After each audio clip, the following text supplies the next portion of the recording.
സുവിശേഷൻ John Kurian Kottayam എഴുതിയ ദൈവം എന്നെ പ്രസാദിക്കുന്നത് എപ്പോൾ എന്ന പുസ്തകത്തിലെ 17-18 അധ്യായങ്ങളാണ് ഇപ്പോൾ നാം വായിച്ച് കേൾക്കുന്നത്. പ്രാരംഭമായിട്ട് ദൈവം സർവാധികാരിയാണ് എന്നുള്ള വിഷയം സംബന്ധിച്ചാണ് നാം ചിന്തിക്കുന്നത്. എൻ്റെ പിതാവായ ദൈവം സകല കാര്യങ്ങളെയും ഭരിക്കുന്നവനും നിയന്ത്രിക്കുന്നവനുമാണെന്നും ഞാൻ ദൈവവഴികളിൽ വിശ്വസ്തയോടെ നടക്കുന്ന ഒരുവനാണെങ്കിൽ എൻ്റെ ജീവിതത്തിൽ സകലവും അവൻ്റെ ഹിതാനുസരണമേ നടക്കുകയുള്ളൂ എന്നും ഉള്ള വിശ്വാസം ക്രിസ്ത്യൻ ജീവിതത്തിലെ സന്തോഷത്തിന് അതിപ്രധാനമാണ്. കർത്താവിൻ്റെ സർവ്വ സ്വതന്ത്രാധികാരമാണ് ഇവിടെ നമുക്ക് സഹായകമായി തീരുന്നത്. സ്വർഗത്തിലും ഭൂമിയിലും സകല അധികാരവും എനിക്ക് നൽകപ്പെട്ടിരിക്കുന്നു. ആകയാൽ നിങ്ങൾ പുറപ്പെട്ട് പിതാവിൻ്റെയും പുത്രൻ്റെയും പരിശുദ്ധാത്മാവിൻ്റെയും നാമത്തിൽ സ്നാനം കഴിപ്പിച്ചു. ഞാൻ നിങ്ങളോട് കൽപ്പിച്ചതൊക്കെയും പ്രമാണിപ്പാൻ തക്കവണ്ണം ഉപദേശിച്ചുകൊണ്ട് സകല ജാതികളെയും ശിഷ്യരാക്കിക്കൊള്ളുകയും ഞാനോ ലോകാവസാനത്തോളം എല്ലാ നാളും നിങ്ങളോട് കൂടെ ഉണ്ട് എന്ന് അരുളി ചെയ്തു. മത്തായി 28:16 മുതൽ 22 വരെ വാക്യങ്ങളിൽ നമുക്ക് കാണുന്നു. തൻ്റെ വലിയ വേല നിർവഹിക്കുവാൻ ഈ ലോകത്തിൻ്റെ വിവിധ ഭാഗങ്ങളിലേക്ക് തൻ്റെ ശിഷ്യന്മാരെ പറഞ്ഞയക്കുമ്പോൾ ക്രിസ്തു പറഞ്ഞു, സ്വർഗത്തിലും ഭൂമിയിലും സകല അധികാരവും എനിക്ക് നൽകപ്പെട്ടിരിക്കുന്നു. ആകയാൽ നിങ്ങൾ പോകുക എന്ന്. അതിൻ്റെ അർത്ഥം ഞാൻ കർത്താവാണ്, ഞാൻ അനുവദിക്കാതെ ഒന്നും സംഭവിക്കുകയില്ല. സകല കാര്യങ്ങളെയും, അതായത് സകല വ്യക്തികളെയും സാഹചര്യങ്ങളെയും നിയന്ത്രിക്കുവാനുള്ള അധികാരം എൻ്റെ കൈകളിലാണ്. അതുകൊണ്ട് ആ വിശ്വാസത്തിൽ ഉറപ്പിൽ നിങ്ങൾ പോകുവിൻ എന്നാണ് ഇവിടുത്തെ ആശയം. റോമർ 8:28 നാം വായിക്കുന്നു, ദൈവത്തെ സ്നേഹിക്കുന്നവർക്ക് നിർണയപ്രകാരം വിളിക്കപ്പെട്ടവർക്ക് തന്നെ സകലവും നന്മയ്ക്കായി കൂടി വ്യാപരിക്കുന്നു എന്ന്. എൻ്റെ ജീവിതത്തിലെ സകല കാര്യങ്ങളെയും നിയന്ത്രിച്ച് അതെല്ലാം എൻ്റെ നന്മയ്ക്കായി കൂടി വ്യാപരിപ്പിക്കുവാൻ കഴിവുള്ള ഒരു ദൈവത്തിലാണ് ഞാൻ വിശ്വസിക്കുന്നതെങ്കിൽ ഒരു പരിതസ്ഥിതിയിലും പരാതിപ്പെടാതെ പിറുപിറുക്കാതെ സന്തോഷമായി മുന്നോട്ട് പോകുവാൻ എനിക്ക് സാധിക്കും. ദൈവത്തിൻ്റെ സർവ്വ സ്വതന്ത്രാധികാരത്തിലുള്ള യേശുവിൻ്റെ വലിയ വിശ്വാസം അവൻ്റെ ഈ ലോക ജീവിതകാലത്ത് ചില സംഭവങ്ങളിൽ നാം കാണുന്നു. പീലാത്തോസ് യേശുവിനോട് സംസാരിക്കുന്ന വേളയിൽ ഈ കാര്യം യേശു വ്യക്തമാക്കുന്നതായി യോഹന്നാൻ 19:11-12 വാക്യങ്ങളിൽ നാം കാണുന്നു. പീലാത്തോസ് അവനോട്, നീ എന്നോട് സംസാരിക്കുന്നില്ലയോ? എനിക്ക് നിന്നെ ക്രൂശിപ്പാൻ അധികാരമുണ്ടെന്നും നിന്നെ വിട്ടയപ്പാൻ അധികാരമുണ്ടെന്നും നീ അറിയുന്നില്ലയോ എന്ന് ചോദിച്ചതിന് യേശു അവനോട്, മേലിൽ നിന്ന് നിനക്ക് കിട്ടിയിട്ടില്ല എങ്കിൽ നിനക്ക് എൻ്റെ മേൽ ഒരധികാരവും ഉണ്ടായിരിക്കുകയില്ലായിരുന്നു. അതിൻ്റെ ആശയം എന്താണ്? പീലാത്തോസേ, നിനക്ക് ഇഷ്ടം പോലെ എന്നോട് ചെയ്യാം എന്ന് നീ വിചാരിക്കേണ്ട. കാര്യങ്ങൾ അങ്ങനെയല്ല കിടക്കുന്നത്. പിതാവായ ദൈവം ഈ പ്രത്യേക സമയത്ത് തൻ്റെ ഉന്നതമായ പരിപാടിയുടെ ഒരു ഭാഗമായി അല്പനേരത്തേക്ക് എന്നെ പിടിക്കുവാൻ നിന്നെ അനുവദിച്ചിരിക്കുകയാണ്. അതുകൊണ്ട് ഞാൻ ഇതാ നിൻ്റെ മുമ്പിൽ നിൽക്കുന്നു. എന്നാൽ പിതാവ് ഈ അധികാരം നിനക്ക് നൽകിയിരുന്നില്ല എങ്കിൽ എൻ്റെ മേൽ യാതൊരു അധികാരവും നിനക്ക് ലഭിക്കുകയില്ലായിരുന്നു. ദൈവിക പദ്ധതികൾ എങ്ങനെയെന്ന് ശ്രദ്ധിക്കാം. യേശുവിന് ഇങ്ങനെ പറയുവാൻ സാധിച്ചെങ്കിൽ എനിക്കും ഇത് തന്നെ പറയുവാൻ കഴിയും. കാരണം പിതാവ് പുത്രനെ സ്നേഹിക്കുന്നത് പോലെ തന്നെ എന്നെയും സ്നേഹിക്കുന്നു എന്ന് യോഹന്നാൻ 17:23 കർത്താവ് തന്നെ പറഞ്ഞിട്ടുണ്ട്. പുത്രൻ്റെ ജീവിതത്തെക്കുറിച്ച് പിതാവിന് വ്യക്തമായൊരു പദ്ധതി ഉണ്ടായിരുന്നു. അവൻ എവിടെ എങ്ങനെ ജീവിക്കണം, എന്ത് തൊഴിൽ ചെയ്യണം, എപ്പോൾ ആരെല്ലാം തന്നെ ഉപദ്രവിക്കണം, എപ്പോൾ എവിടെ എങ്ങനെ താൻ ക്രൂശിക്കപ്പെടണം, ഇതെല്ലാം പിതാവ് മുൻകൂട്ടി തീരുമാനിച്ചതിന് അനുസരിച്ച് മാത്രം സംഭവിക്കാൻ കഴിയുന്ന കാര്യങ്ങളാണ്. അത് വ്യത്യാസപ്പെടുത്തുവാനോ പിതാവ് നിശ്ചയിച്ചിരിക്കുന്ന സമയത്തിന് മുമ്പ് അത് സംഭവിക്കാനോ കഴിയുന്നതല്ല. പിതാവ് അനുവദിക്കാതെ ആർക്കും ക്രിസ്തുവിനെ ഒന്നും ചെയ്യുവാൻ കഴിയുമായിരുന്നില്ല. അങ്ങനെയെങ്കിൽ തൻ്റെ പുത്രനായ ക്രിസ്തുവിനെ സ്നേഹിച്ചതുപോലെ എന്നെയും സ്നേഹിക്കുന്നതുകൊണ്ട് എൻ്റെയും ജീവിതത്തിൽ പിതാവ് അനുവദിക്കാതെ ഒന്നും സംഭവിക്കുക സാധ്യമല്ല. എൻ്റെ ജീവിതത്തെ സംബന്ധിച്ച് വ്യക്തമായൊരു പ്ലാൻ പിതാവിനുണ്ട്. ഞാൻ ദൈവഹിതം അറിഞ്ഞ് ജീവിക്കുന്ന ഒരുവനാണെങ്കിൽ എനിക്ക് അബദ്ധവശാലോ ദൈവം അറിഞ്ഞ് അനുവദിക്കാതെയോ ഒന്നും സംഭവിക്കുകയില്ല. നീതിമാൻ ഒരു തിന്മയും ഭവിക്കുകയില്ല എന്ന സദൃശ്യവാക്യത്തിൽ പറഞ്ഞിരിക്കുന്നത് ഇവിടെ എന്നർത്ഥമാണ്. ഈ വിശ്വാസം ക്രിസ്തുവിനുണ്ടായിരുന്നതിനാലാണ് പിതാവ് എനിക്ക് തന്ന പാനപാത്രം ഞാൻ കുടിക്കേണ്ടയോ എന്ന് ക്രിസ്തു ചോദിച്ചത്. മാനുഷികമായി പറഞ്ഞാൽ പാനപാത്രം കൊണ്ടു തന്നത് യൂതരായിരുന്നെങ്കിലും യൂതർ തന്ന പാനപാത്രം എന്നല്ല, പിതാവ് തന്ന പാനപാത്രം എന്നാണ് ക്രിസ്തു പറഞ്ഞത്. യൂതരും പീലാത്തോസും എല്ലാം തൻ്റെ ജീവിതത്തെ സംബന്ധിച്ചുള്ള ദൈവഹിതം നിറവേറ്റുവാൻ ഉപകരണങ്ങളായി തീരുന്നവർ മാത്രമായിരുന്നു. അതിനാൽ ക്രിസ്തുവിന് പീലാത്തോസിനോടോ യൂതരോടോ വിരോധപ്പെടേണ്ട ആവശ്യമില്ല. കാരണം തൻ്റെ ജീവിതത്തെ സംബന്ധിച്ചുള്ള ദൈവഹിതം നിറവേറ്റുവാൻ മാത്രമേ അവരുടെ പ്രവർത്തനങ്ങൾ ഉപകരിച്ചിരുന്നുള്ളൂ. ഈ ഉറപ്പ് നമുക്ക് എല്ലാവർക്കും ഉണ്ടായിരിക്കുവാൻ കഴിയുന്നതാണ്. എൻ്റെ സ്വർഗസ്ഥ പിതാവ് അനുവദിക്കാതെ ഈ ഭൂമിയിൽ ആർക്കും എന്നോട് ഒന്നും ചെയ്യുവാൻ കഴിയുകയില്ല എന്ന വിശ്വാസം എനിക്കും ഉണ്ടാവുന്നതാണ്. ഈ ലോകത്തിലെ സകല മനുഷ്യരുടെയും മധ്യേ നിന്നുകൊണ്ട് എൻ്റെ സ്വർഗസ്ഥനായ പിതാവ് എൻ്റെ നന്മയ്ക്കായി അനുവദിക്കുന്നതല്ലാതെ നിങ്ങൾക്ക് ആർക്കും എന്നോടൊന്നും ചെയ്യുവാൻ കഴിയുകയില്ല എന്ന് ഉറക്കെ പറയുവാൻ എനിക്ക് സാധിക്കുമെങ്കിൽ ഈ ഭൂമിയിൽ ഒരു മനുഷ്യനോടും പകയോ വിദ്വേഷമോ വയ്ക്കാതെ ജീവിക്കുവാൻ എനിക്ക് കഴിയും. പ്രിയ സ്നേഹിത, സ്വർഗത്തിലും ഭൂമിയിലും സകല അധികാരവും എനിക്ക് നൽകപ്പെട്ടിരിക്കുന്നു എന്ന നമ്മുടെ കർത്താവിൻ്റെ വാക്കുകൾ നാം വാസ്തവത്തിൽ വിശ്വസിക്കുന്നെങ്കിൽ നമ്മുടെ ചുറ്റുമുള്ള ഒരു ശക്തിയെയും ഒരു വ്യക്തിയെയും ഭയപ്പെടാതെ ജീവിക്കുവാൻ നമുക്ക് സാധിക്കും.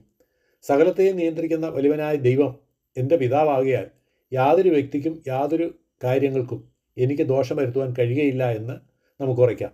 യാതൊരു ആകുല ചിന്തയും ഇല്ലാതെ നമുക്ക് ജീവിക്കാം. ചിന്തിക്കുക, ദൈവം ബലഹീനനല്ല. യേശുക്രിസ്തു തൻ്റെ ഐഹിക ജീവകാലത്ത് ദൈവത്തിൻ്റെ സർവ്വ അധികാരങ്ങളെക്കുറിച്ചുള്ള വിശ്വാസം നിമിത്തം യാതൊരു ഭീതിയുമില്ലാതെ ന്യായാധിപനായ പീലാത്തോസിൻ്റെ മുമ്പിൽ നിന്നതുപോലെയുള്ള മനോഭാവം നമുക്കും ഉണ്ടാകണം. അപ്പോൾ ആകുല ചിന്തകളില്ലാത്ത ജീവിതം നമുക്ക് അനുഭവിക്കുവാനായിട്ട് കഴിയും. വേദപുസ്തകത്തിൽ യോസേപ്പിൻ്റെ ജീവിതം ഈ സത്യം നമ്മെ ഓർമ്മിപ്പിക്കുന്നതാണ്.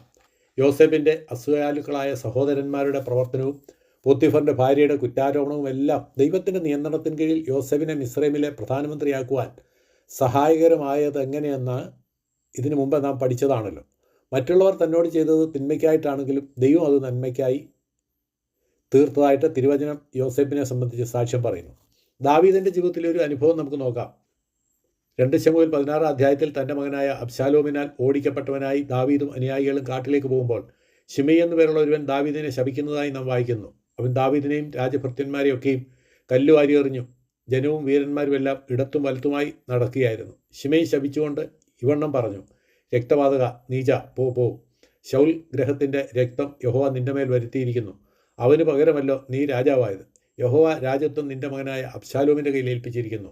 നീ രക്തപാതകനായിരിക്കാൻ ഇപ്പോൾ ഇതാ നിൻ്റെ ദോഷത്തിൻ്റെ ഫലം നിനക്ക് വന്നു ഭവിച്ചിരിക്കുന്നു. അപ്പോൾ സെരൂയയുടെ മകനായ അബീശായി രാജാവിനോട്, ഈ ചത്ത നായ എൻ്റെ യജമാനായ രാജാവിനെ ശപിക്കുന്നതെന്ത്? ഞാൻ ചെന്നവൻ്റെ തല വെട്ടിക്കളയട്ടെ എന്ന് പറഞ്ഞു. അതിന് രാജാവ്, സെരൂയയുടെ പുത്രന്മാരെ, എനിക്കും നിങ്ങൾക്കും തമ്മിൽ എന്ത്? അവൻ ശപിക്കട്ടെ. ദാവീദിനെ ശപിക്കുകയെന്ന് യഹോവ അവനോട് കൽപ്പിച്ചിരിക്കുന്നു. പിന്നെ ഇങ്ങനെ ചെയ്യുന്നത് എന്തെന്ന് ആർ ചോദിക്കും എന്ന് പറഞ്ഞു. വാക്യം 6 മുതൽ 9 വരെ. ദാവീദിൻ്റെ വിശ്വാസം നോക്കാം. പഴയ നിയമകാലത്ത് ജീവിച്ചിരുന്ന ദാവീദിൻ്റെ മനോഭാവം ശ്രദ്ധിക്കുക. താൻ പറഞ്ഞതിൻ്റെ സാരം നമുക്ക് ഇങ്ങനെ സംഗ്രഹിക്കാം. എൻ്റെ കുറവുകളെക്കുറിച്ച് ഓർമ്മപ്പെടുത്തുവാൻ ശിമെയിയുടെ വാക്കുകൾ എന്നെ സഹായിക്കുന്നു. ദൈവം അനുവദിച്ചില്ലായിരുന്നുവെങ്കിൽ അവൻ്റെ വായ് തുറക്കുവാനോ എന്നെ ശപിക്കുവാനോ ഉള്ള ശക്തി അവനുണ്ടാകുമായിരുന്നില്ല. ഈ വിധം സംസാരിക്കുവാൻ ദൈവം അവനെ അനുവദിച്ചതാണ്. അതിനാൽ നാം അവനോട് വിരോധപ്പെടേണ്ട ആവശ്യമില്ല. ദൈവം അനുവദിക്കാതെ തനിക്ക് എതിരെ ഒരു വാക്ക് പറയുവാൻ പോലും ആർക്കും കഴിയുകയില്ല എന്ന് വിശ്വസിച്ചവനായിരുന്നു ദാവീദ്.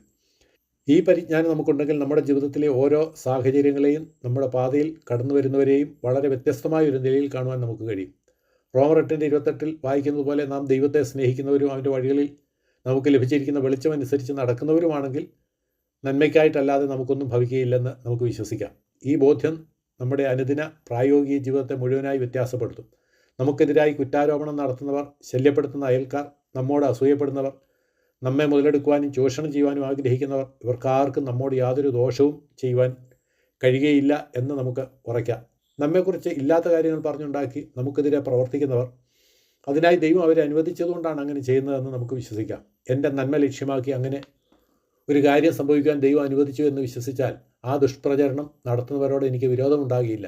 ഞാൻ സുവിശേഷം പ്രസംഗിക്കുമ്പോൾ എന്നെ കല്ലെറിയുന്നവരും എൻ്റെ ദൈവഭക്തി കണ്ട് പരിഹാസവാക്കുകൾ പറയുന്നവരുമെല്ലാം ദൈവം അനുവദിച്ചതുകൊണ്ടാണ് അങ്ങനെ ചെയ്യുന്നത്. ദൈവം അവരുടെ കൈകൾക്കും നാവുകൾക്കും ശക്തി അനുവദിച്ചില്ലായിരുന്നുവെങ്കിൽ എനിക്കെതിരായി പ്രവർത്തിക്കുവാനും സംസാരിക്കുവാനും അവർക്ക് കഴിയുമായിരുന്നില്ല. സർവരെയും ഒരുപോലെ നിയന്ത്രിക്കുവാൻ കഴിയുന്ന എൻ്റെ ദൈവം സിംഹാസനത്തിലിരുന്ന് അധികാരം നടത്തുന്നതിനാൽ ഒരു ആകുല ചിന്തയുമില്ലാതെ ആരോടും ഒരു വിരോധവുമില്ലാതെ എനിക്ക് ജീവിക്കുവാൻ കഴിയും. അനേകരും വിശ്വസിക്കുന്ന ദൈവം ബലഹീനനും കാര്യങ്ങളെ നിയന്ത്രിക്കുവാൻ കഴിവില്ലാത്തവനുമാണ്. എനിക്കെതിരെ ഇന്നയാൾ ദോഷം ചെയ്തു എന്ന് പരാതിയായി വിരോധ മനോഭാവത്തോടെ ഒരാൾ പറയുമ്പോൾ അതിൻ്റെ അർത്ഥം അയാൾ വിശ്വസിക്കുന്ന ദൈവത്തിന് ദോഷം ചെയ്തയാളെ നിയന്ത്രിക്കുവാൻ കഴിവില്ലായിരുന്നു എന്നല്ലേ? ഓരോ പ്രാവശ്യവും നമ്മുടെ ശത്രുക്കൾക്കെതിരെ നാം പരാതി പറയുമ്പോൾ അവരെ ആരെയും നിയന്ത്രിക്കുവാൻ നമ്മുടെ ദൈവത്തിന് കഴിയുകയില്ലെന്ന് നാം പറയുകയാണ്. ശത്രുക്കളെ നിയന്ത്രിക്കുവാൻ എനിക്ക് ദോഷം ചെയ്യുവാൻ കഴിയാതെ വണ്ണം അവരെ നിയന്ത്രിക്കുവാൻ എൻ്റെ ദൈവത്തിന് കഴിയുന്നില്ല എന്നാണ് അതിൻ്റെ അർത്ഥം. അനേകരുടെയും ദൈവം അങ്ങനെയുള്ളവനാണ്. എന്നാൽ പ്രിയരെ, വേദപുസ്തകത്തിലെ ദൈവം, നമ്മുടെ ദൈവം, അങ്ങനെ ബലഹീനനും അധികാരമില്ലാത്തവനുമല്ല. അവൻ സർവാധികാരിയും സർവത്തെയും നിയന്ത്രിക്കുന്നവനുമാണ്. അവൻ അനുവദിക്കാതെ ഒന്നും സംഭവിക്കുകയില്ല. എനിക്കൊരു തിന്മയും ചെയ്യുവാൻ ആർക്കും കഴിയുകയില്ല. എനിക്കെതിരെ ആരെങ്കിലും എന്തെങ്കിലും പറഞ്ഞാൽ, പ്രവർത്തിച്ചാൽ അത് അവൻ അനുവദിച്ചതുകൊണ്ട് മാത്രമായിരിക്കും. എന്നാൽ അതും എൻ്റെ തിന്മയ്ക്കായിട്ടല്ല, നന്മയ്ക്കായിട്ട് മാത്രമാണ്. അതിനാൽ ഒരുവനെതിരെയും ഞാൻ വിരോധമോ പകയോ വെച്ച് പുലർത്തേണ്ടതായിട്ടില്ല. ഒരു പരിതസ്ഥിതിയിലും മറ്റൊരു വ്യക്തിയെ ഓർത്ത് ഞാൻ ഭാരപ്പെടുകയോ പരാതി പറയുകയോ ചെയ്യേണ്ട ആവശ്യമില്ല. എത്ര അനുഗ്രഹ ജീവിതം! പൂർണ്ണ സമാധാനത്തിൻ്റെ അനുഭവം. ഇങ്ങനെ നാം ജീവിക്കണമെന്നാണ് ദൈവം ആഗ്രഹിക്കുന്നത്. ഈ ജീവിതം നമ്മുടേതായി തീരുവാൻ ദൈവം കൃപ ചെയ്യട്ടെ.